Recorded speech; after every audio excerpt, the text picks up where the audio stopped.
오늘은 절망 속에서의 믿음이라는 제목으로 은혜를 나누겠습니다. 우리가 읽은 오늘 예레미야서 32장의 말씀을 보면 성경을 읽는 가운데 가장 하나님의 마음을 이해하기 어렵고 하나님의 깊은 뜻을 헤아리기 어려운 그러한 내용 중에 하나가 됩니다.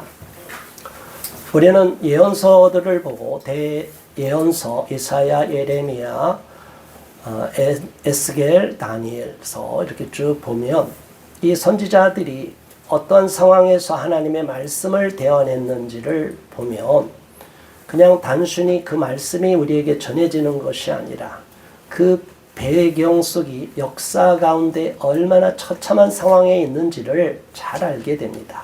특별히 예레미야는 하나님이 보내셨다라는 뜻을 갖고 있고 또 던지셨다 이런 뜻을 갖고 있어요.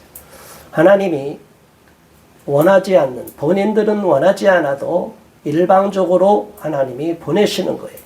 사명자는 그렇게 아무 곳이든지 원치 않더라도 또 원하진 사역이 아니더라도 하나님이 명하시면 그 일을 감당해야 될 줄로 믿습니다. 선교사님으로 가는 경우가 많이 있죠. 자, 선교사로 파송될 때 많은 선교사님들이 고백을 합니다. 처음에 자기는 그곳으로 갈 생각이 없고 이곳에 올 생각이 없었다고 말합니다. 다른 나라를 놓고 다른 지역을 놓고 기도하고 있는데 갑자기 하나님이 방향을 틀어서 전혀 낯선 그동안 준비했던 언어가 있었는데 그 언어도 다 상관없는 또 다른 지역으로 파송하는 경우가 있어요. 사도 바울도 열심히 소아시아에서 복음을 전하고 선교하려고 했는데 계속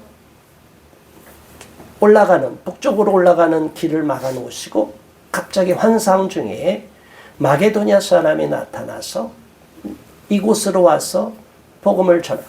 이곳으로 건너오라라는 환상을 보게 됩니다. 자, 여러분, 예레미야도 마찬가지예요. 지금의 이 상황은, 이 나라의 상황은 너무나 처참한 상황이에요.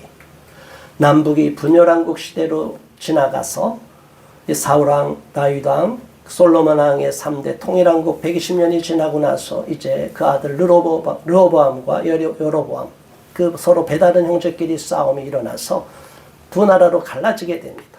그래서 하나님의 뜻을 거역한 그 북쪽 이스라엘은 더 빨리 멸망해서 BC 721년에 이미 멸망이 된 상황이에요.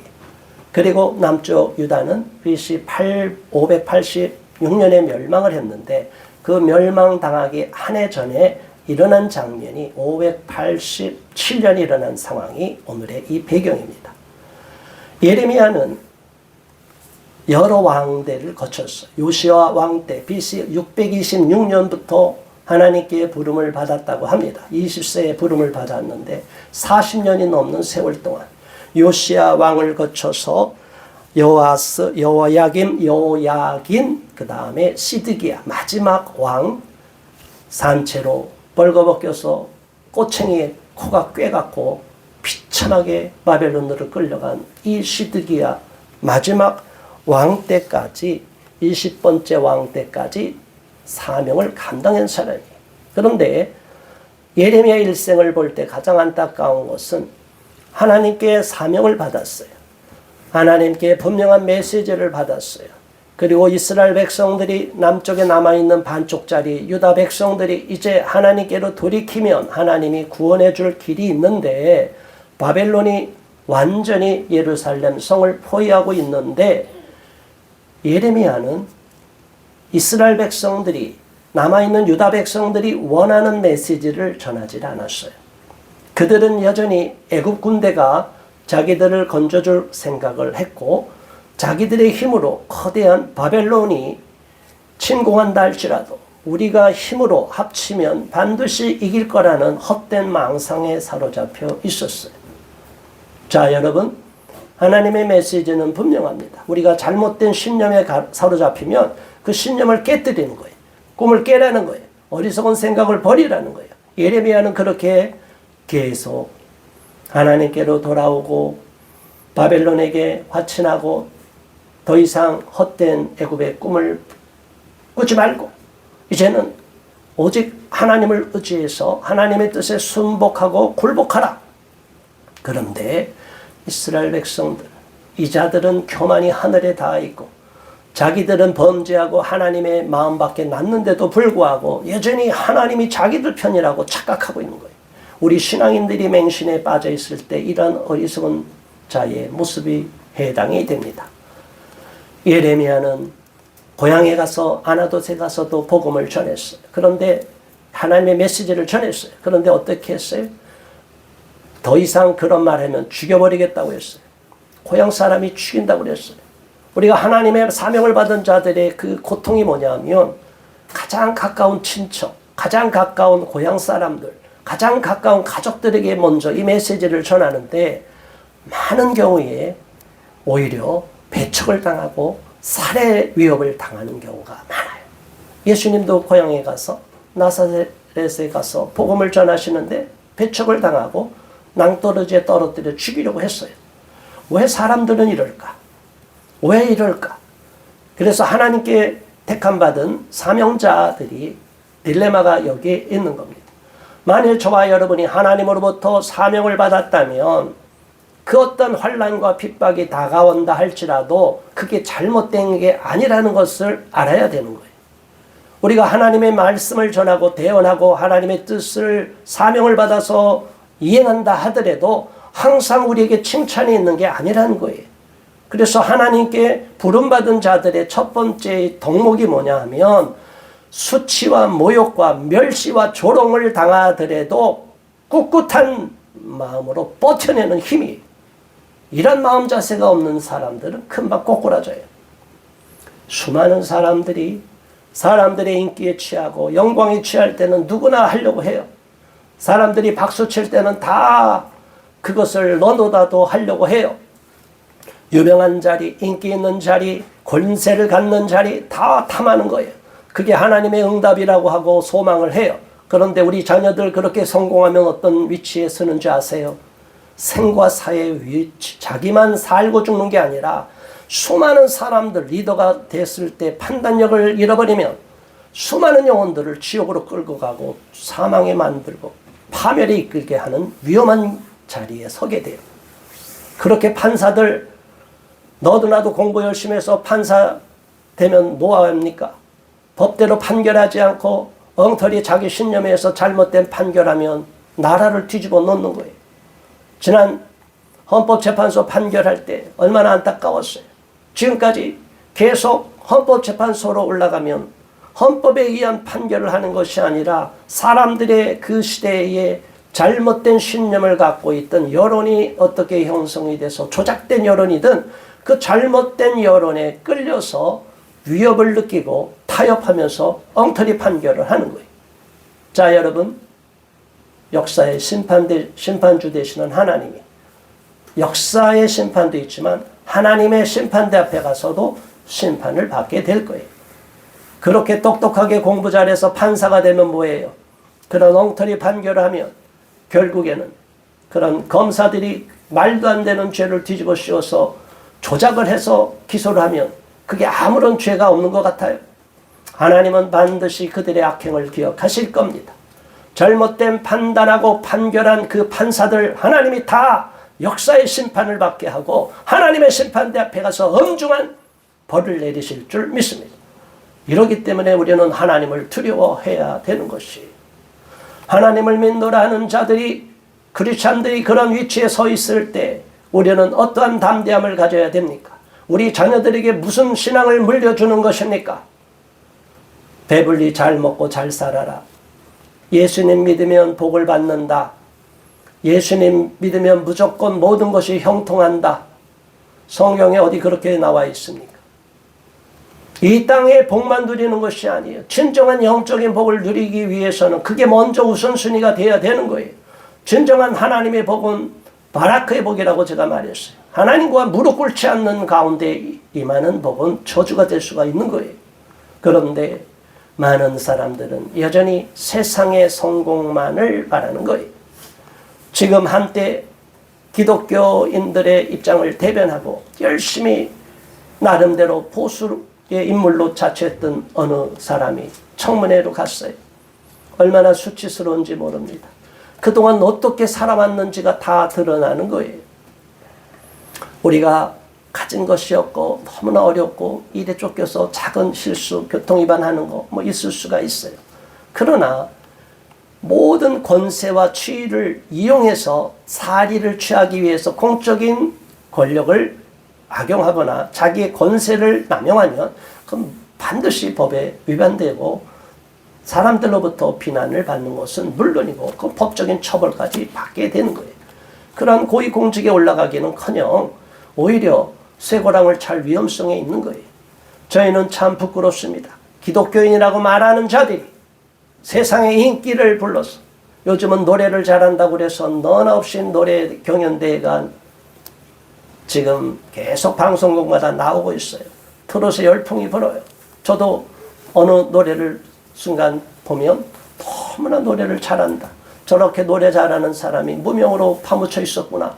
감동할 때도 있어요. 그러나 여러분, 그렇게 유명해지고 세상에서 인기가 있고 나서 크리스찬들이 복음성가로 유명했다가 결국에는 나중에 세상의 인기가 높아지니까 하나님은 팽개치고 지멋대로 살고 결국엔 세상 노래에 파묻혀서 끝내면 하나님이 기뻐하시냐 이거예요. 우리는 분명하게 하나님의 마음을 알아야 되고 하나님이 저와 여러분에게 이 시대에 하나님의 사명자로서 또 하나님께 부름받은 크리스찬으로서 어떠한 자세를 가져야 되는지를 오늘 예레미야서를 통해서 한번 깊이 깨닫는 시간 되기를 바랍니다. 1절의 말씀 다 같이 봉독합니다. 유다의 시드기야 왕 10째 해 곧 느부갓네살 18째 해에 여호와의 말씀이 예레미야에게 임하니라. 아멘. 예레미야는 그 이전에 요시야 왕 때부터 계속 말씀을 받았어요. 그런데 오늘 특별한 메시지를 주기 위해서 하나님이 이 32장이 시작될 때 그 연도와 횟수를 분명하게 기록하게 돼요. 시드기야 왕 10째 10년째가 된다는 거죠. 시드기야는 그 위에 선대왕 여호야긴이 포로로 끌려가고 나서 그냥 얹혀진 왕이에요.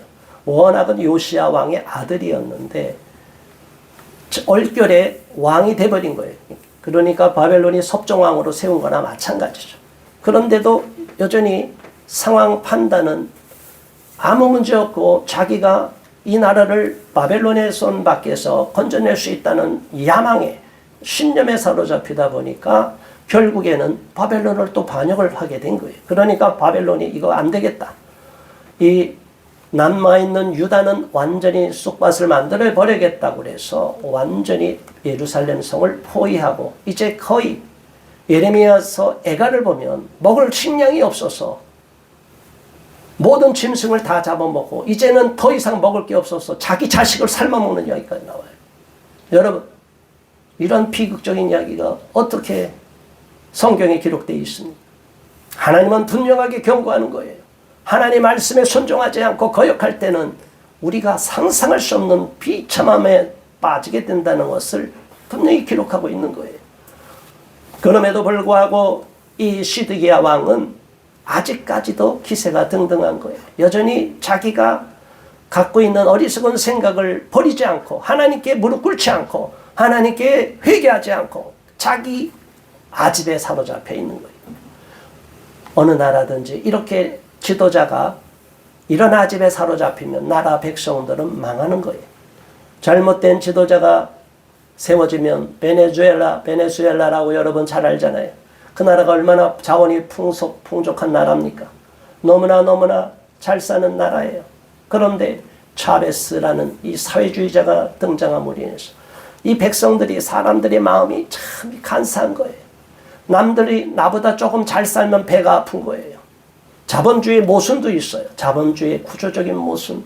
마르크스가 이 영국의 이 처참한 이 산업혁명이 일어났을 때 그 처참한 영국의 노동자의 현실을 보고 너무나 분노했어요. 인간을 돈으로 그냥 사람이 죽는 거예요. 사람이 죽어도 가치를 여기지 않는 거예요. 굴뚝 청소부가 여인이었는데 갓난아기 등에 메고 올라갔다가 굴뚝 위에서 도저히 이게 내려가지 않으니까 자기 아들을 그 끈에 달아갖고 굴뚝 청소하는 그런 모습을 보고 마르크스가 분노를 느꼈다는 거예요. 자본주의가 망해야 된다. 자, 여러분, 자본주의가 이상형이 되는 것이 아니에요. 자본주의에도 문제가 있어요. 가진 자들이 더 많이 가지려고 하고. 지금 마찬가지예요. 지금 하이테크가 점점 발전하면서 AI를 전공하는 그 전문가가 말하는 거예요. 이제 중세의 봉건제도처럼 고급 기술을 가진 자들이 영주가 된다는 거예요. 많은 사람 노예가 되는 거예요. 농노가 되는 거예요. 이 시대가 더 지나면 앞으로는 전 세계에 AI가 지배하는 세상 속에서 우리 인간들은 비참해지는 거예요. 그런데 우리끼리는 지금 너무나 안타까우니까 노동자들이 너무나 말도 안 되는 데모하니까 싹 갈아버려. AI로. 로봇으로 다 갈아버려. 자, 여러분. 일론 머스크라는 사람이 무섭게 말합니다. 이제 노동은 사라진다는 거예요. 돈 걱정할 필요 없다는 거예요. 물질이 모든 생산이 너무나 넘치게 되기 때문에 모든 것이 다 제공한다는 거예요. 국가가 제공한다는 거예요. 이게 무슨 사회예요? 또다시 공산사회로 가는 거예요.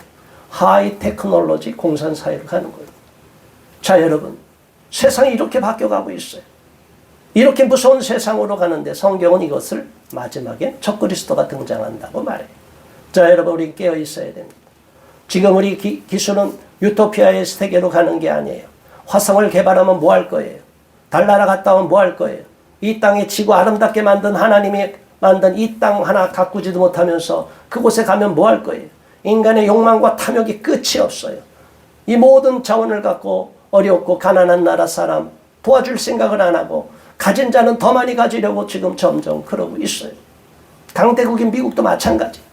미국 국민도 부채 위에 지금 얹혀 있는데 달러를 무한대로 찍어내니까 지금 본인들이 부채에 있는지도 모르고 있는 거예요. 전 세계는 이상형이 아니에요.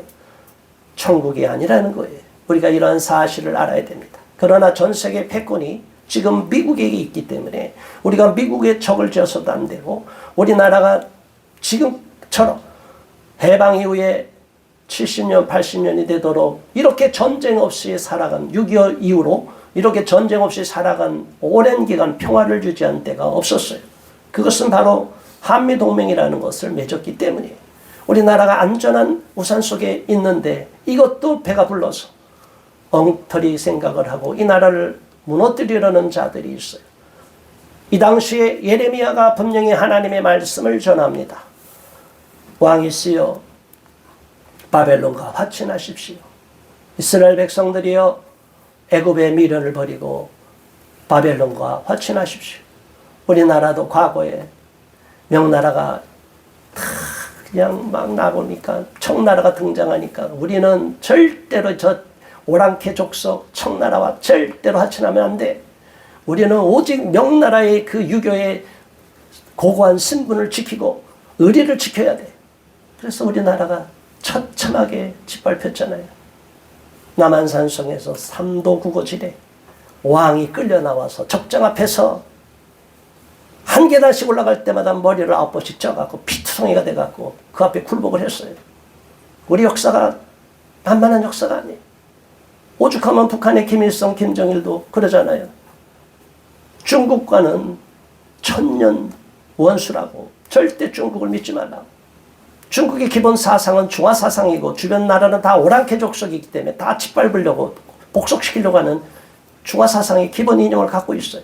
그런데 중국이랑 계속 친해지려고 하는 이 어리석은 자들, 역사를 모르는 무지한 자들, 이데올로기에 거짓된 이데올로기에 노예가 되어 있는 자들, 이 나라를 파멸로 이끌어가는 자들, 우리가 알면 점점 더 정확하게 알고 역사를 알면 더 깊이 알아야 되는데 이 자들은 오직 자기들의 야망, 자기들이 지금 돈을 벌고 권세를 쥐고 있는 것에 취해서 이 나라가 무너지고 잘못된 방향으로 가고 있고 우리 다음 세대들이 처참한 지옥 같은 삶을 살 수도 있는데도 불구하고 이들은 중국에서 파룬궁을 짓밟고 기독교 교회를 지하교회도 다 잡아들이고 파쇄시키고 십자가를 다 무너뜨리고 공산주의 국가인 중국이랑 친해서 어떻게 하겠다는 거예요. 그러니까 이 자들이 겁 없이 현 대통령 이재명이 기독교를 손을 보겠다고 말을 하는 거예요. 제가 이 말하는 이 내용은 영상에 남을 거예요. 전 분명히 말해요. 목에 칼이 들어와도 절대 굴복하지 않을 것이고, 하나님을 대적하는 이재명은 하나님이 저주하고 반드시 심판할 것입니다. 이게 하나님의 뜻이에요. 하나님을 대적해서 인류 역사 이래로 살아남은 자가 없어요. 그 어떤 권력자도, 그 어떤 강대국도 하나님을 대적했을 때 다 무너뜨렸어요. 반드시 하나님의 심판이 있을 것을 믿고 우리는 하나님의 뜻에 귀를 기울여야 될 줄로 믿습니다. 예레미야는 그 시대의 유다 사람들이 반토막에 나 있는 남쪽 유다만 겨우 간당간당 남아있다가 바벨론 군대에게 포위된 예루살렘에서 음식이 핍절하고 자식까지 삶아먹는 이 비참한 상황 속에서도 여전히 예레미야를 부르지 않고 감옥에 처박아 놓고 아직까지도 자기가 유다를 구원할 수 있다는 신념을 갖고 자기의 힘을 과신하고 있는 상황이에요. 얼마나 안타까운 상황입니까? 그때 하나님이 예레미야에게 말씀하십니다. 뭐라고 말합니까? 2절 시작. 그때에 바벨론 군대는 예루살렘을 에워싸고 선지자 예레미야는 유다의 왕의 궁중에 있는 시대들에 갇혔으니, 포로로 예루살렘 성은 우리나라 서울처럼 이렇게 강물이 막 흐르는 곳이 아니잖아요. 높이 올라 있는 지역이에요. 물이 마르면 물을 또 길어와야 되는 지역이에요. 여러분, 완전히 포위되면 어떡할 거예요? 먼저 떨어지는 게 물이에요. 그 다음에 식량이에요. 다 잡아먹어, 짐승 다 잡아먹어요. 이제 어떡할 거예요? 이 어리석은 왕, 그리고 어리석은 유다 백성들이 빨리 왕이여 하나님께 돌이키시오, 금식하고 죄를 뒤집어 쓰고 하나님께 기도하시오, 이렇게 하면 살아날 수 있는 길이 열리는데 하나님을 찾지 않는 거예요. 이 자들이 얼마나 교만해 있는지를 알게 됩니다. 3절에서 5절까지 길게 이렇게 하나님께서 말씀하십니다. 자, 우리 3절에서 5절의 내용, 이거는 한번 우리 한 목소리로 같이 봉독합니다. 이는 그가 예언하기를 여호와의 말씀에 보라, 내가 이 성을 바벨론 왕의 손에 넘기리니 그가 차지할 것이며 유다 왕 시드기야는 갈대아인의 손에서 벗어나지 못하고 반드시 바벨론 왕의 손에 넘겨진 바 되리니 입이 입을 대하여 말하고 눈이 서로 볼 것이며 그가 시드기야를 바벨론으로 끌어가리니 시드기야는 내가 돌볼 때까지 거기에 있으리라. 여호와께서 이와 같이 말씀하시니라. 너희가 갈대아인과 싸울지라도 승리하지 못하리라 하셨다 하였더니 시드기야가 이르되 내가 어찌하여 이같이 예언하였느냐 하고 그를 가두었음이었더라. 자기 귀에 듣기 싫은 예언을 하니까 가두는 거예요. 권력자들이 빠지는 오만의 함정이 여기입니다. 권력을 가지면 모든 것을 세상이 자기 나라, 자기 수중에 다 있는 걸로 착각을 하는 거예요. 국민들을 우습게 알아요. 직언하는 것을 듣기 싫어해요. 칭찬하는 사람만 좋아해요. 그래서 간신들이 그 주위에 드글드글 거리게 되는 거예요. 독재자일수록 더 그러한 경향이 강해요. 지금 우리나라 대통령도 마찬가지고 독재 국가의 대통령들도 마찬가지. 수상이 되든 독재 대통령 되든 의원 내각제든 권력을 가진 자들이 점점 자기의 힘에 오만함에 빠지면 사람들의 말을 안 들어요. 충언을 안 들어요. 직언을 거역해요. 그리고 자기한테 옳은 말을 하는 사람을 듣기 싫다고 감옥에 가두거나 죽여버려요. 자, 예레미야는 감옥에 가두어져 있고 죽을 목숨으로 놓여 있는 상황이에요. 언제든지 시드기야 왕이 기분이 나쁘면 죽일 수가 있어요. 처참한 상황이에요. 이 암담한 상황에서 하나님의 말씀이 감옥에 있는 예레미야에게 임하는 거예요. 절망 중에 빠져있는 우리나라 속에서도, 우리 대한민국도 지금 암담한 상황이라고 느끼는 우리들이 있다면 예레미야서를 통하여 위로를 받으시기 바랍니다. 예레미야서를 깊이 읽으시기 바랍니다. 1장부터 52장까지 깊이 읽어보세요. 역사의 주인이 누가 되시고 그 배후에서 어떻게 역사하시는지, 그 절망 가운데서도 하나님은 어떤 말씀을 하시는지 우리가 다시 한번 깨닫고 나면 마음의 위로가 되는 거예요. 힘이 생기는 거예요. 상황을 바라보고 현실을 바라보면 한숨이 나오고 탄식이 나올 수밖에 없지만 하나님은 그 어떤 절망의 상황에서도 끝이라고 말하지 않는 거예요. 이미 앞서서 예레미야에게 포로 기간이 있을 것이고 70년이라는 기간이 있을 것이라고까지 예언을 하셨어요. 자, 여러분, 이 백성들은 아직 우리나라는 멸망하지 않을 것이고 바벨론을 물리칠 것이라는 신념에 사로잡혀 있는데 하나님은 이미 예레미야에게 뭐라고 말씀하셨다고요? 포로로 끌려가는데 그 기간은 너무 길지 않게 70년을 둘 거다. 자, 여러분, 한 세대가 몇 년이에요? 30년이에요. 70년은 두 세대가 넘는 시간이에요. 그렇다는 것은 뭐예요? 그 이전에 살아남은 자들은 다 죽어버리고 완전히 새로운 사람들로 바꾸어서 고향 땅으로 다시 돌아오게 하리라. 자, 여러분, 우리 하나님이 기회를 많이 줬어요. 예레미야서를 보면, 에스겔서를 보면 얼마나 안타까우냐면 성전에서 우상을 숭배하고 제사장들이 죄를 저지르고 장로들이 죄를 저지르고 하나님을 믿노라 하는 자들이, 하나님의 말씀을 대언해야 되는 자들이, 목사들이, 장로들이, 교회 재직자들이 범죄하고 어떻게 하겠다는 거예요? 하나님이 기회를 주다가, 회개할 기회를 주다가 계속 회개하라고 하다가 안 되면 이렇게 무섭게 심판하시는 하나님을 알아야 됩니다. 그래서 우리는 하나님을 두려워하고 경외하라는 거예요. 하나님을 만홀히 여기는 자들이 범죄를 저질러요. 하나님 우습게 하는 목사들이 함부로 짓거려요. 범죄하는 거예요, 입으로. 하나님의 심판이 있는 걸 알면 어떻게 함부로 자기 생각으로 하나님의 말씀을 거역하는 거예요. 어떻게 동성애가 죄가 아니라고 말하는 거예요. 이 하나님 앞에 저주받은 자들이. 그리고 동성애자가 돼서 죄종이 되고 목사가 되고 많은 영혼을 인도한다는 이런 헛된 망상에 사로잡히냐 이거예요.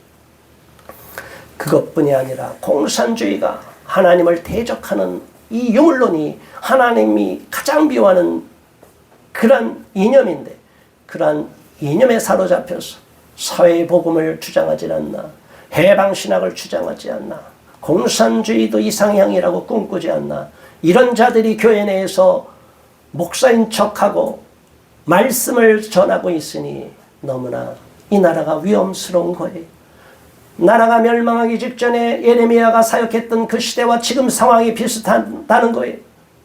절망의 상황이라는 거예요. 우리가 깨어있지 않으면, 우리 목회자들이 깨어있지 않으면 성도들이 영적 잠에 취해버리고 결국에는 이 나라가 붕괴되고 무너지고 자유 대한민국이 파괴된다는 거예요.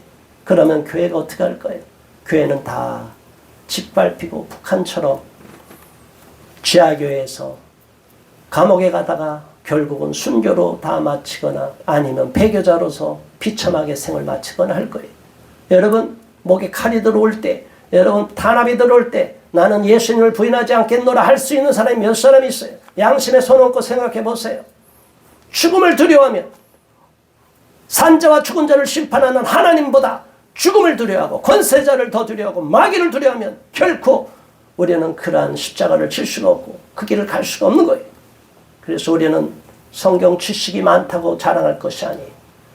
우리가 신앙생활 지금 안전하게 잘한다고 자랑할 게 아니에요. 신학 공부 많이 한다고 그게 자랑거리가 아니에요. 우리는 하나님과 1대1로 대면했을 때 삶과 죽음의 갈림길에서 어느 것을 선택할 것인가, 진리를 선택할 것에 대해서 아무런 의심이 없고 전혀 요동함이 없는 신앙을 가져야 되는 거예요. 이 신앙이 무너지면 다 끝나는 거예요. 다 쓰레기예요. 배설물이에요. 우리는 정확하게 하나님을 알아야 됩니다. 하나님의 말씀을 귀 기울여야 되고, 예레미야가 얼마나 비통한 마음으로 이 메시지를 전했겠어요. 눈물을 흘리면서 얼마나 나라를 사랑한 애국자가 예레미야였겠습니까? 예레미야는 너무나 눈물로 기도했어요. 눈물의 선지자라고 하지 않아요. 이 예레미야는 자기 민족이 하나님의 심판을 받지 않고 이방 민족에 짓밟히지 않기를 바라며 계속 눈물로 호소하면서 하나님께서 그 메시지를 전할 때 하나님 용서해 주세요. 이 민족을 불쌍히 여겨주세요. 그런 심판을 내리지 말아주세요. 기도했지만 하나님의 뜻은 분명한 거예요. 왜냐? 예레미야가 아니라 그 모든 지도자와 그 당시에 왕과 백성들, 관료들이 다 타락하고 제사장들이 다 타락해버렸기 때문에 이제 구제불능이라는 거예요. 이 구제불능인 대한민국을 만들어서 되겠습니까? 침묵하면서 나는 아니라고, 난 차별금지법 반대한다고. 그런데 왜 가만히 안전한 자리에만 있냐 이거예요. 우리는 분명히 하나님의 안타까운 탄식의 말을 들어야 됩니다. 여호와의 말씀은 계속 이어지는데 하나님이 또 특별한 말을 합니다. 이제 이 나라가 멸망하는데 땅을 사라는 이야기를 하는 거예요. 말도 안 되는 이야기를 하는 거예요, 하나님이.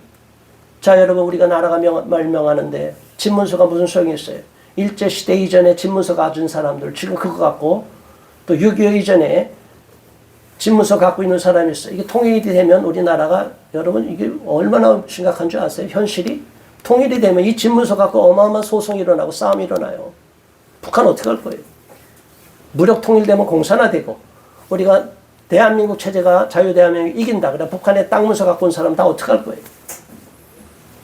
이게 나라가 한번 뒤집어지고 나면 어마어마한 일이 일어나는 거예요. 우리가 공부를 할 때라도 깊이 공부를 해야 돼요. 역사 공부를 해도 깊이 알아야 돼요. 그냥 껍데기만 알고 붕붕 떠갖고 헛바람이 부는 그런 잘못된 역사학자들, 그런 거짓쟁이들이에요. 인기만 탐하는 자들이에요. 이게 인간이 한번 바뀌고 체제가 바뀌고 이게 한번 나라가 뒤집어지면 그 후대 사람들은 너무너무 처참한 상황에 빠지는 거예요. 이런 절망의 상황에도 불구하고 하나님은 7절 보라 내 숙부 살룸의 아들 하나멜이 내게 와서 말하기를 너는 아나돗에 있는 내 밭을 사라. 이 기업을 물을 권리가 내게 있느니라 하리라 하시더니 기가 막힌 이야기가 나오는 거예요. 예레미야는 감옥에 갇혀서 언제 풀려날지도 모르고 언제 죽을지도 모르는 상황이에요. 그리고 이 나라는 멸망할 거라고 바벨론에게 짓밟힐 거라는 이미 예언을 다 알고 있는 상황이에요. 그런데 고향에 있는 숙부 살룸의 아들 하나멜, 우리 사촌 형제가 와서 말하는 거예요. 너는 내 밭을 사. 돈 주고 사. 자, 여러분, 말이 되는 얘기예요? 말도 안 되는 거예요. 나라가 멸망하는데 무슨 밭을 사? 집문서가 무슨 필요 있어? 그러니까 8절을 뭐라고 그랬어요? 다 같이 8절.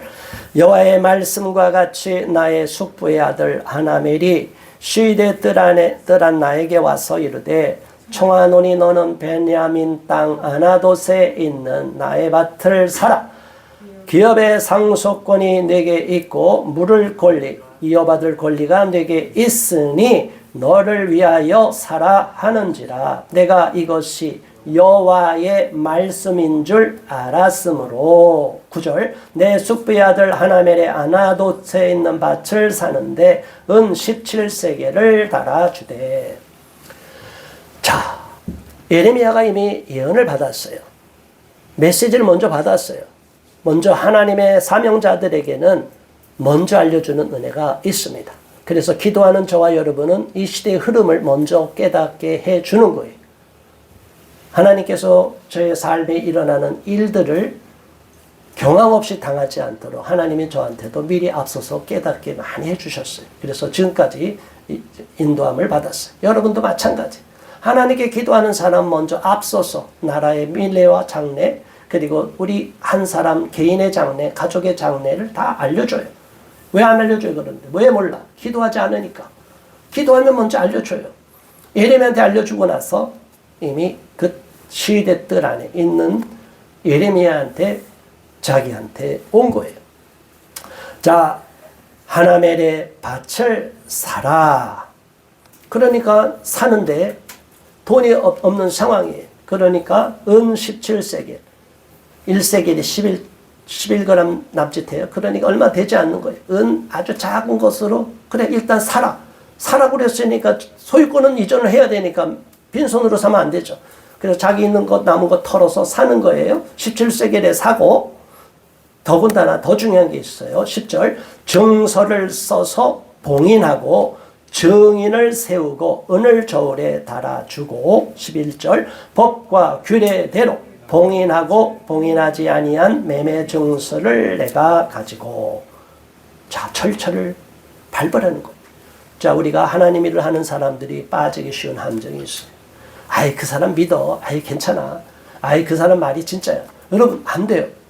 우리 크리스찬들도 속아 넘어가기 쉽고 사람은 100% 믿을 수가 없기 때문에 어떠한 계약을 하는 것에 있어서는 정확하게 해야 돼요.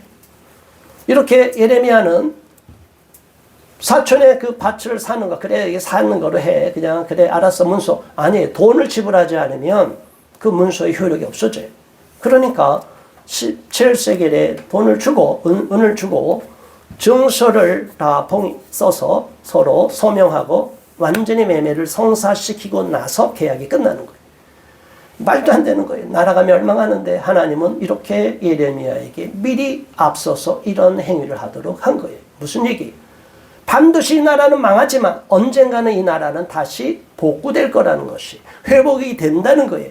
하나님은 그 먼 앞날의 미래를 아시기 때문에 다시 이 땅을 회복할 때는 이 땅이 예레미야 너의 후손의 땅이 될 것이다 라고 약속해 주는 거예요.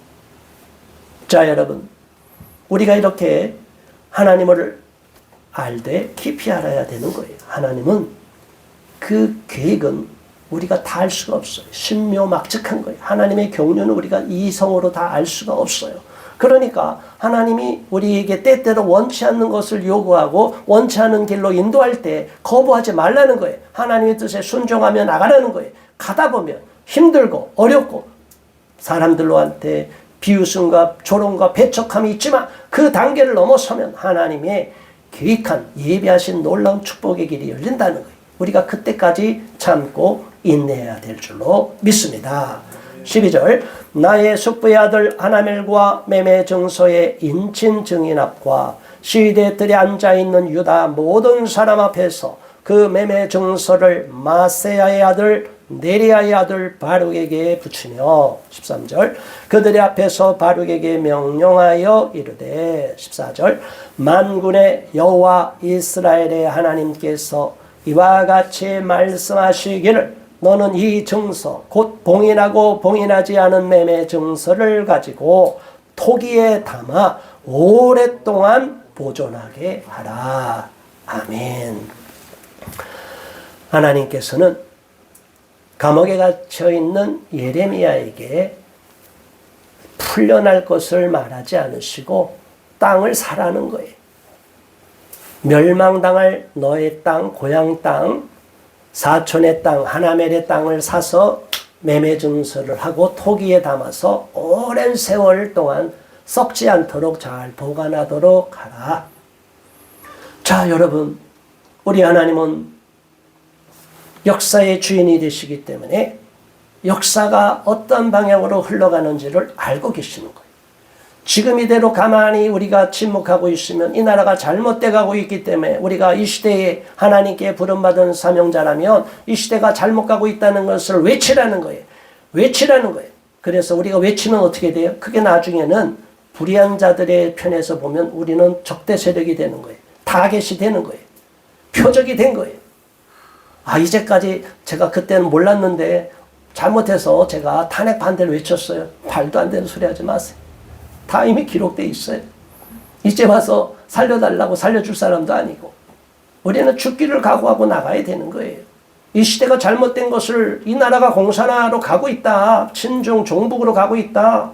이 나라 대통령은 범죄자다. 이거는 분명한 사실이에요. 우리가 외칠 건 외치는 거예요.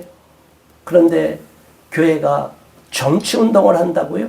진리에 위배되는 것은 불의한 것은 불의하다고 얘기하는 것은 정치운동이 아니라 당연한 우리의 사명인 거예요. 크리스찬의 사명이 바로 그겁니다. 시대를 깨우는 사명이고 이 시대 속에 하나님의 말씀을 대언하는 것이 예레미야와 같은 사명인 것을 믿으시기 바랍니다.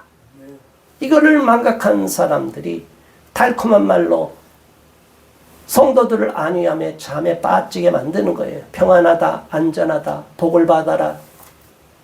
저주가 임하고 화가 임하는 줄도 모르고 온실 속에 화초 속에 키웠다가 다 한꺼번에 그 온실이 다 깨지고 혹한에 노출되면 다 죽어버리는 거예요. 어떻게 할 거예요? 하나님 앞에 거짓된 선지자로, 소경된 인도자로 책망을 받게 되는 거예요. 그래서 영적인 리더, 이 세상의 권력자인 리더도 물론이고 영적인 리더는 더 큰 하나님의 저주를 받고 더 큰 형벌을 받게 돼 있어요. 목사들이 받는 형벌이 일반 성도들이 받는 형벌과 상상할 수 없이 더 무서운 죄가 있어요. 큰 벌이 있어요. 저는 그게 두려운 거예요. 그래서 저는 하나님을 두려워하기 때문에 세상 권세자 두려워하지 않아서 그대로 하나님의 말씀을 대언하는 거예요. 나라는 바벨론에게 멸망하는 것처럼 지금 대통령이 잘못 정책을 하고 있는 건 공산화로 가고 있는 거기 때문에 이재명과 같은 자가 계속 권력을 잡아서는 안 되는 거예요. 종북, 친중 주사파들, 친중 매국노들이 이 나라를 정확해서는 안 되는 거예요. 이 나라가 회복이 돼야 되는 거예요. 우리는 이걸 외쳐야 되는 거예요. 이것은 우리의 다음 세대의 자녀들을 위해서예요. 우리 자녀들이 공산화 사회로 넘어가 버리면 신앙생활은커녕 다 감옥에 갈 수 있어요. 죽을 수 있어요. 이게 앞이 뻔히 보이는데 가만히 침묵하고 있어야 되겠습니까? 우리는 외쳐야 됩니다. 하나님은 바로 이렇게 예레미야에게 나라가 멸망한다 할지라도 장차 회복할 때가 있을 것을 예언하고 소망의 메시지를 주었어요. 저와 여러분도 마찬가지예요. 이 땅에서 우리가 의를 위해서 핍박을 받고 고난을 당해도 상관없습니다. 한 번 죽는 것은 정해진 것이고 그 후에는 심판이 있다고 말씀하고 있습니다. 그리고 산자와 죽은 자를 심판할 분이 하나님이십니다.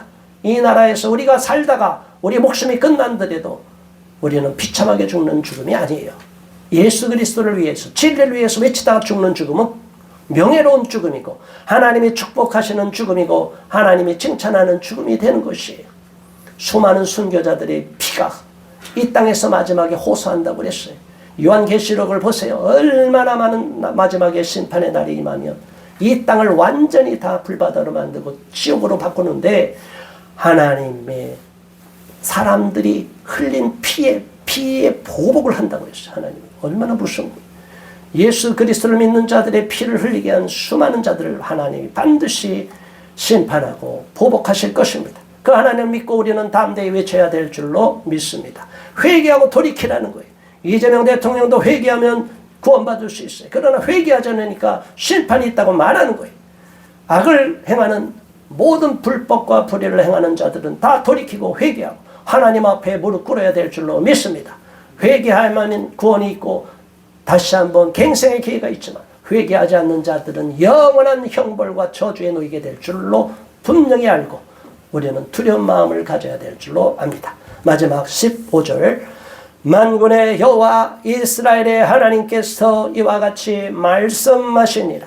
사람이 이 땅에서 집과 밭과 포도원을 다시 사게 되리라 하셨다 하니라. 아멘. 오늘 말씀을 정리하겠습니다.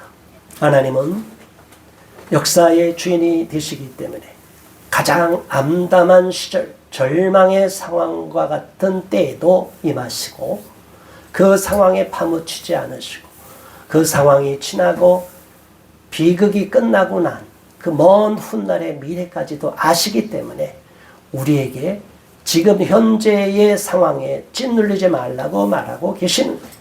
눈을 들어 하나님을 보면 영안이 열리게 되고 영안이 열리면 그 먼 미래에 하나님이 역사하시고 부활시키실 때를 보게 된다는 것입니다. 지금 비참하게 이제 이 예언을 받은 다음 해에 BC 586년에 예루살렘은 처참하게 짓밟히고 수많은 사람이 죽고 포로로 끌려갔지만 하나님은 그 후로 다시 이 땅을 회복시켜 줄 것을 말하고 있는 것입니다. 역사의 도도한 흐름 가운데 우리는 오늘 이 시점 한순간에 일희일비하지 마시고 오늘 2026년에 인생이 끝나고 역사가 끝났다고 생각하지 마시고 하나님은 영혼을 소유하고 계시기 때문에 훗날에 하나님이 반드시 불의한 자를 심판하고 벌하시고 의로운 자를 회복시켜 주시는 것을 알고 하나님께 더 간절히 기도하며 하나님께 응답을 받는 우리 모두가 되시길 주의 이름으로 축원합니다. 우리 모두 예레미야 같은 믿음을 갖게 해달라고 합심하여 기도하겠습니다.